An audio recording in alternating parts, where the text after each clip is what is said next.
अस्सलामु अलैकुम वरहमतुल्लाहि वबरकातुहू। मैं हूँ आपका दोस्त अब्दुल अज़ीम बिलाली और आप देख रहे हैं सदफ़ अकेडमी। तो आज की इस वीडियो में इंशाअल्लाह हम बात करेंगे कि मैंने जेआरएफ कैसे निकाला। अभी मैं रिसर्च स्कॉलर हूँ जवाहरलाल नेहरू यूनिवर्सिटी में और 2020 सितंबर में मैंने जो एग्ज़ाम हुआ था उसमें जेआरएफ निकाला था। आज मैं आपके साथ और पहले अटेम्प्ट में जेआरएफ निकाला था। अरबिक से हूँ, अरबिक से जेआरएफ निकाला और उसमें पेपर 1 में अल्हम्दुलिल्लाह 82 मार्क्स आए थे मेरे, है ना?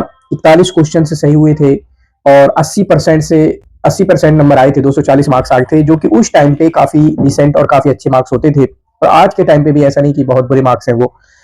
तो आज मैं बताने की कोशिश करूँगा कि वो जेआरएफ मैंने कैसे निकाला।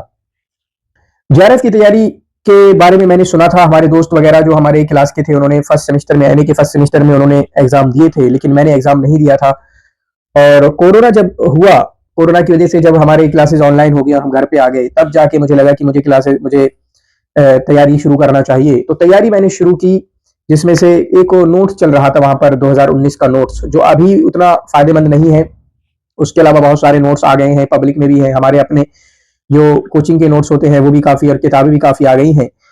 लेकिन जिस तरीके से मैंने उन 2019 के नोट्स को पढ़ा, ठीक है, उसके बाद 2021 के भी नोट्स एक आ गए, फिर उसके बाद हमारे अपने सबके नोट्स होते हैं, उनसे मैंने तैयारी की। हसन ज़ैयाद को उससे पहले थोड़ा एमए की तैयारी जब की थी तो हसन ज़ैयाद को पढ़ा था, है ना? और हसन ज़ैयाद को बहुत अच्छे से मैंने पढ़ा है, उसको पूरा मतलब सब कुछ मतलब बहुत डिटेल में हसन ज़ैयाद किताब को पढ़ा है। उसके साथ-साथ मैंने अल अदबुल अरबी अल मुआसिर फी शौक़ी ज़ैफ़, है ना? फी मिस्र अली शौक़ी ज़ैफ़।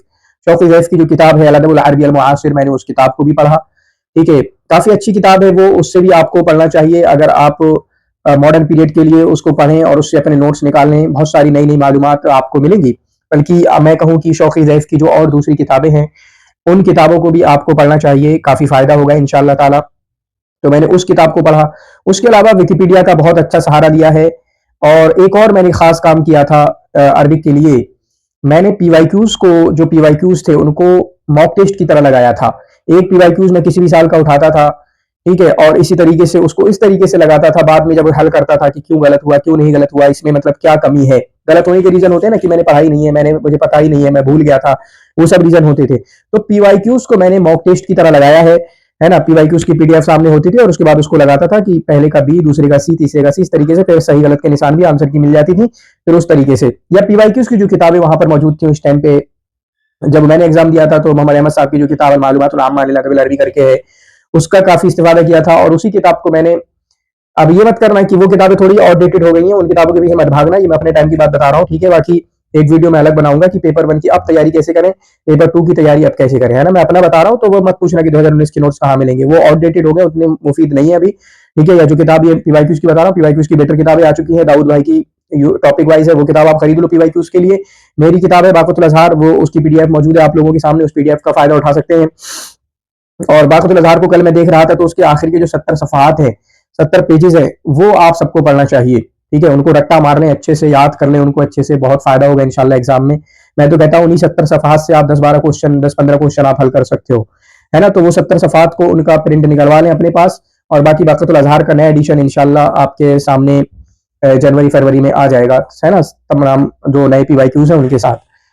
तो मैंने ये पीवाईक्यूज़ को मतलब मॉक टेस्ट की तरह दिया था, जिसकी वजह से काफ़ी आसानी हुई और मॉक टेस्ट वगैरह तो अरबिक के लिए उतने मॉक टेस्ट वगैरह उस टाइम पे नहीं मिल पाए थे, लेकिन यही बेटर था कि पीवाईक्यूज़ को मैंने मॉक टेस्ट की तरह लगाया और इस तरीके से मतलब याद किया और विकिपीडिया का बहुत ज़्यादा सहारा लिया है ना? या आप गूगल की बात कर लें, गूगल पे आप जब जाओगे, तो अलग-अलग वेबसाइट सर्च आप करेंगे तो मालूमात आती रहती है। तो किसी भी टॉपिक पे आप पढ़ रहे हो या पीवाईक्यूज़ को सॉल्व करने में ही आप मतलब गूगल का सहारा लें, तो आपको एक्स्ट्रा नॉलेज होती जाती है, तो आपके दिमाग में मतलब काफ़ी कुछ होता है ना? तो उससे एक नॉलेज बिल्ड होती चली जाती है। तो इस तरीके से ये हुआ और मैंने अपने टाइम पे अगर पेपर 1 की बात करें, तो पेपर 1 के लिए पूरा का पूरा मतलब यूट्यूब का सहारा लिया है। मैंने तो कोई कोर्स लिया नहीं था, है ना? एक किताब मँगाई, पहले ट्रूमैन की किताब मँगाई थी मैंने, उससे समझ में नहीं आया, क्वेश्चन बन नहीं रहे थे, है ना? फिर उसके बाद मैंने इकट्ठी शायद 2 किताबें मँगाई, है ना? ट्रूमैन की तो हो गई, फिर आपके अरिहंत की एक किताब मँगाई, अरिहंत की किताब भी अच्छी थी, वो किताब भी मैंने खूब अच्छे से पढ़ी है। बस फ़र्क है दोनों किताबों में और केवीएस इमरान की किताब, दोनों से इस्तिफ़ादा किया था मैंने, है ना? दोनों को पढ़ा है तकरीबन आप समझो, लेकिन मैं आप दोनों को नहीं कहूँगा, आप कोई एक किताब उठाएँ। उसके अलावा यूट्यूब से बहुत पढ़ा था मैंने, यूट्यूब से काफ़ी पढ़ा था, यूट्यूब के नोट बनाए थे, बल्कि यूट्यूब ही मेरा सब कुछ था, है ना? जब कोर्स मैंने नहीं लिया था, वो किताब थी और यूट्यूब था। तो आप यूट्यूब का सहारा लें, बाकी इसके लिए अलग-अलग वीडियो बनाऊँगा पेपर 1 के लिए, तो मैंने यूट्यूब से खूब पढ़ा, यूट्यूब पे मैं कहूँ तलवीर सर को तो असल फ़ॉलो किया था मैंने सबसे ज़्यादा, उनकी तो कोई वीडियो नहीं छोड़ी थी उन्होंने, होता है उस टाइम पे अलग अलग चलाते हैं, अलग बात है। अभी शायद यूट्यूब पे उतना कंटेंट नहीं डालते हैं ना, लेकिन फिर भी जो भी यूट्यूब पे अगर वो आए उनका, तो यूट्यूब पे आपने, उसके अलावा यूट्यूब पे यही सबसे अहम थे, है ना। और उस टाइम ये अनअकैडमी में पढ़ाते थे, अब तो बाद में शायद 2 साल, 2-3, 2-2.5 साल पहले इन्होंने अकेडमी छोड़ दिया है ना। तो यूट्यूब का बहुत सहारा लें। और आप जानते हो कि मैंने यूट्यूब से कैसे तैयारी करना है, उसके लिए मैंने बता रखा है कि आप मतलब ऐसे, यही मैं सर्च करता था बिल्कुल, है ना। पहले तो आप किसी टीचर को फॉलो कर लें, जो टीचर अच्छा लग रहा है उसका सब कुछ देखें। फिर उसके अलावा मैंने ऐसे भी देख सकते हैं ना, टीचिंग एप्टीट्यूड मैराथन करके, तो मैराथन बड़ी अच्छी अच्छी हो जाती है। कोई मैराथन 2 घंटे की लेता है, कोई 3 घंटे की लेता है, कोई 7 घंटे की लेता है, कोई 10 घंटे की लेता है।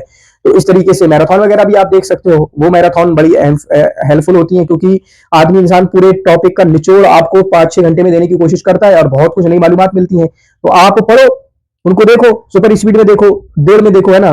2 में ना देखा करें, चलो वो अलग रीजन है। तो डेढ़ डेढ़ की स्पीड में आप देखें, और उससे जो आपका एक रिवीजन भी हो जाएगा, जहन में चीजें भी चली जाएंगी, और कुछ नया मिलेगा तो आप नोट कर लेना उसको, है ना। तो इस तरीके से मतलब मैंने यूट्यूब का बहुत जबरदस्त फायदा उठाया था। और मॉक टेस्ट बहुत लगाए थे। मॉक टेस्ट, पेपर 1 के जो मॉक टेस्ट थे, उस टाइम पे ग्रेड अप एक चला करता था, जिसको बायजूस ने खरीद लिया था, बायजूस अब खुद निपट गया, है ना। तो ग्रेड अप पे उसकी टेस्ट सीरीज मैंने खरीद ली थी। फिर अनअकैडमी भी उस टाइम पे टेस्ट सीरीज वगैरह देता था। फ्री के मॉक टेस्ट अलग अलग ऐप पे आते हैं, या टेलीग्राम वगैरह पे, या जो भी मतलब होते थे, गूगल फॉर्म में उस टाइम बड़ा गूगल फॉर्म बड़ा चलता था, है ना।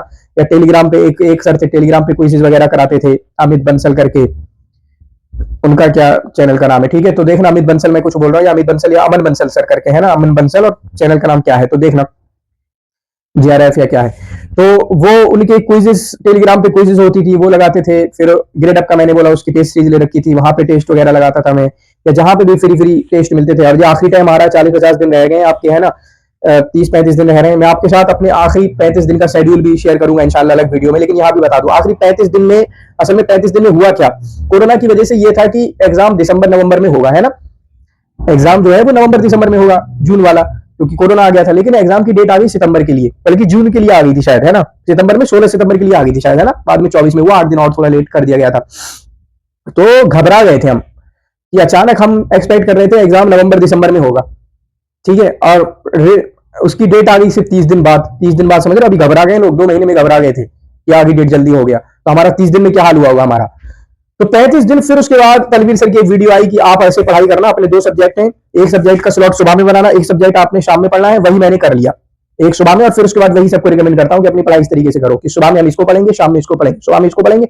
इनफ टाइम होता है दोनों उसमें, माना 1 बजे तक, यहाँ पर 1 बजे तक जोहर की नमाज होती है, आप नमाज पढ़ो, है ना। सुबह जब भी उठ रहे हो, जब भी उठ रहे हो आप, यहाँ तक आपने कोई एक सब्जेक्ट पढ़ना है, जब भी उठ रहे हो, चाहे 3 बजे उठने वाले हो, चाहे आप 8 बजे उठने वाले हो, लेकिन आपने करना है कि 1 बजे तक मुझे ये भी, जो भी पेपर आपका है, चाहे पेपर 1 रख लो या पेपर 2 रख लो। और फिर उसके बाद जोहर के बाद जो पढ़ाई होगी 2 बजे से लेके 9 बजे तक, जितना भी आप पढ़ोगे, इसमें मतलब स्लॉट बनाना बहुत जरूरी, काफी आसानी हो जाती है इसमें। और डिसीजन फटीग वगैरह वो चीजें होती है, वो भी होता है, वरना आप सुबह उठे, अब पता ही नहीं क्या पढ़ना है, कभी कुछ पढ़ते हैं, कभी कुछ पढ़ते हैं, कभी कुछ पढ़ते हैं, ये सब बहुत सारी चीजें होती हैं।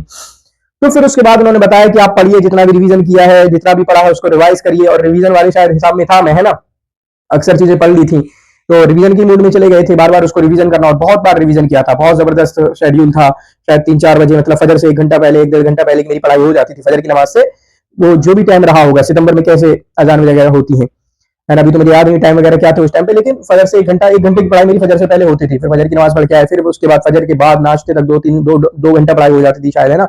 8 बजे, 8:30 नाश्ता किया करता था, आधा घंटा या पौन घंटा नाश्ते में लगा के, उस टाइम पे मोबाइल पे कुछ ना कुछ मतलब क्विज वगैरह लगा ली। फिर उसके बाद मेरी क्लासेस भी चलती थी, तो क्लास के दरमियान में कुछ क्लासें लेता था, 4 क्लासें होती थी, कुछ क्लासें में लेता था और कुछ क्लासें नहीं लेता था, मतलब वो चला के रख देना अटेंडेंस के लिए, हाजिरी के लिए। वो अक्सर मैंने क्या किया है कि वो क्लासेस ली थी, वो क्लासेस में लेने की कोशिश करता था जहां मुझे लगता था कि ये नेट के एग्जाम में कामयाब, मतलब फायदा देंगे जो उनकी नॉलेज, तो वो क्लासेस में ले लेता था। और कुछ क्लास में ऐसा होता था कि मुझे वो क्लासेस भी लेना पड़ती थी, खासकर आखिर में एक सर की क्लास होती थी, तो वो मेरा नाम लेते थे कि अजीम, या अजीम बताओ ऐसा करके, तो वहां हाजिर होना पड़ता था। क्लास ऑन करके रख देता था, लेकिन मैं उसको अपना रट्टा मारता था। तो शुरुआत में मैं अरबी पढ़ता था, लेकिन ऑलरेडी देखो मैंने पढ़ लिया, अगर मेरा यहाँ पढ़ाई नहीं भी होती थी तो ऑलरेडी मैं पढ़ चुका हूँ। फजर से पहले 1 घंटा मैंने पढ़ लिया है, फिर 2-2.5 घंटा मैंने अभी पढ़ लिया है ना, अभी पढ़ लिया है मैंने। अभी ये नाश्ते से पहले मैंने 8:30 बजे से पहले मैंने पढ़ लिया है 2 से 2.5 घंटा, ठीक है। तो इनफ पढ़ाई हो जाती थी कि अगर मतलब पढ़ने नहीं भी मिले बहुत ज्यादा क्लास की वजह से, तो अपना रिवीजन हो चुका है। फिर उसके बाद पूरा डिटेल शेड्यूल में शेयर करूंगा ताकि उससे किसी को इस्तेफादा हो सके। फिर उसके बाद जोहर के बाद नमाज पढ़ी, खाना खाया, फिर जोहर का टाइम हुआ, असर हमारी जल्दी होती है ना, आज भी देखो असर भी जल्दी होती है। लेकिन इस बाद वाले पीरियड में मैं पेपर 1 पढ़ा करता था, ठीक है, मैं बोल रहा हूँ, मैं दोबारा आपके साथ शेयर करूंगा कि कैसे कैसे ये 35 दिन का शेड्यूल, ताकि आप में से कोई इसको फॉलो करे, उतनी मेहनत करे। बहुत मेहनत की थी मैंने, 15 से 14, 15, 13 से 15 घंटे मेरी पढ़ाई के लगते थे। ठीक है, और मतलब उसको कहीं ना कहीं पढ़ाई में यूज करता था, कुछ और माइंड में था नहीं। आजकल इतनी डिस्ट्रैक्शन, इतना सब कुछ आ गया है ना, इतना माइंड इधर उधर होता है। तो ये कुछ जर्नी थी, बस इसमें यह है कि मेहनत करें, आखिरी टाइम पे जरूर मेहनत करें। कैसा भी गया है आपका पास्ट, है ना, अभी कैसी भी तैयारी आपने की है, आगे आपने, बस यही कहूंगा, आगे के लिए जो अगले 40 दिन है, अगले 35 दिन है, उस पर जान लगा दीजिए। ठीक है, मेरी कुछ वीडियोस आएंगी, अभी एक वीडियोस का आगे ये भी आ गया, 35 दिन का शेड्यूल मैं आपके साथ शेयर करूं। एक ये हो गया, दूसरा मैं अलग अलग बनाऊंगा, पेपर 1 की तैयारी अभी कैसे करें, पेपर 2 की तैयारी कैसे करें। आपको अगर वीडियो से फायदा हो रहा हो तो आप अपने दोस्तों के साथ जरूर शेयर करें। इंशाल्लाह ऐसे ही वीडियोस आपके साथ हम लाते रहेंगे। शुक्रन जजीला, जज़ाकुमुल्लाहु खैरन व अहसनल जज़ा, बारकल्लाहु फीकुम।